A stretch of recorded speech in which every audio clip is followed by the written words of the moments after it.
ఎగ్జాక్ట్గా ఒక సంవత్సరం ముందు నా మీద ఎలాంటి ఆధారాలు లేకపోయినా తప్పుడు కేసులు పెట్టి ఆ రోజు జైల్లో పెట్టే పరిస్థితికి వచ్చారు.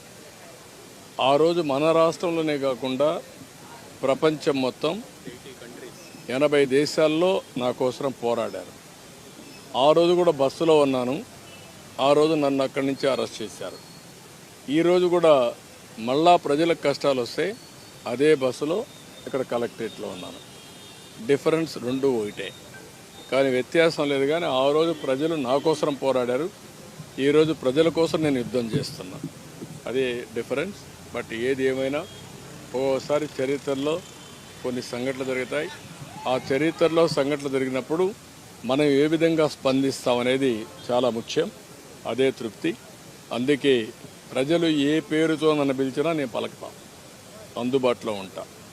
వాళ్ళ జీవితాల్లో ఒకటే గుర్తుపెట్టుకోవాల్సిన అవసరం ఉంది. నాకు ఎవ్వరికి దక్కని గౌరవం ఈ రాష్ట్రంలో దక్కింది. ఏ నాయకుడు కష్టపడిన విధంగా కష్టపడ్డాను. శారీరకంగా బాధలు అనుభవించా, మానసిక బాధలు అనుభవించా, కానీ ఎప్పుడు కూడా డీవియేట్ కాలేదు. ప్రజలకు న్యాయం చేయడం కోసం జీవితాంతరం పోరాడుతున్నా, మళ్ళీ పోరాడి న్యాయం చేస్తా.